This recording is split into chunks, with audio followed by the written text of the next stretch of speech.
All right, I have finished this design. I'm going to actually come over here and grab it, and I'm just going to delete it. I'm going to go to add a motif over here. I'm going to go to my USB stick, and I'm going to get design number 2. It drops in on my screen.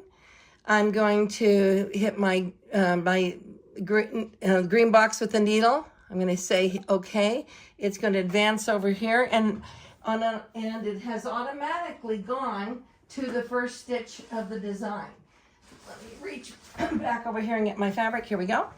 Okay, so number 1, let me see if I can back up any. I can't, that's as far as it is. So I'm just going to slide this under here. So this is what number 1 looks like right here. See if you can see that a little bit anyway. Here's my crosshair. Here's my design. It's already sewn out.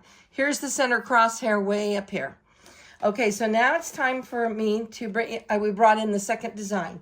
Now on this design, I'm not even going to sew out anything. I only do that I only need to do it on this design on the first one. I'm just gonna set my my needle over the center crosshair. So I'm gonna go ahead and put it right there, and let's just take a look at it there. Yep, that's right on it, that's perfect. Okay, so let me see if I want to sink my needle in it. Let me sink it down. I want to just look to make sure I'm as straight as I can be. It looks like I actually am. I'm going to rub this down again with my hand because I have sprayed it with, excuse me, some 505 temporary adhesive. So I like it. I like it. I think that looks great. I'm going to put the needle up. I'm going to go ahead and I'm going to hold my top thread again.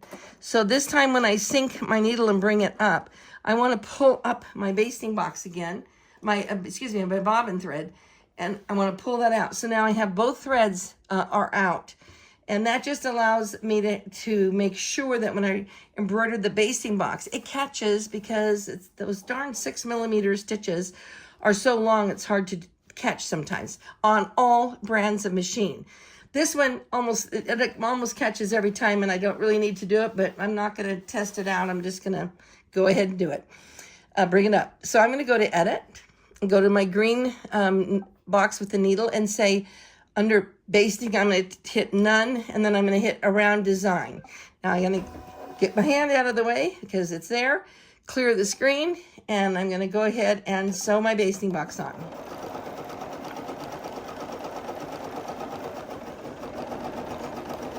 My job is keep it smooth, keep it smooth, keep it smooth. It's gonna go right through the design. Perfect, perfect. It's just 6mm stitches, easy to come out. Okay, so now we have that locked in. And again on this one, let's just look at it. And I don't know, I'm gonna slightly turn it over here just to see if you can see it. I'm gonna see if I can zoom in and come down just a little bit. I don't know if you can see it, but I have my basting stitches right here. It's completely parallel to this. So I know that I am square because my basting box is actually lining up with the drawn line. So I feel very good about that. All right, so now we're gonna move back out over here just for a second. And I'm gonna line up. Now that I know I'm there, I want to make sure all you have to do is line that up. So here's what I'm going to do. I'm going to sew color number 2 on my stabilizer so that I can see where the connection is going to be over here with the pumpkin design that's coming in. But first, I'm going to take off my basting box. I'm going to go back to edit. I'm going to touch my green needle again. And I'm going to touch right here where it says around design and go to none. And I'm taking, and then I'm going to hit my green check mark. I'm taking the basting box off. Now it's just my design. So when I go to color number 1, it should line up directly over that center crosshair. Not where the basting box is, but right over the crosshair. And it does, so that looks really great. Now I'm going to go ahead and advance to color 2. Now that I know 1 didn't slip, I'm going to go ahead and go to 2. And we're just going to sew it. And it's just going to go around. It's going to show me where the placement line of my fabric is. So I'm just going to watch it and see where is the placement line of the fabric piece that I'm going to put down. I'm just going to watch it here for a second. Nailed it. Perfect. Very perfect. All right. That looks so good, and so good. So what I've done is we've gone right, and I'm going to see if I can kind of zip in here. Oops, let me bring it down just a little bit. I want to see if you can see this, if I can really zoom in right here. Right here, this right here is my placement line. It goes over this little tiny piece. It just kisses, well, it came in a hair more than a kiss. But right here, it literally just kisses, barely kisses the edge of this piece. And then the shape is all the way out here. That's perfect alignment. That looks fantastic. That's how it's supposed to look.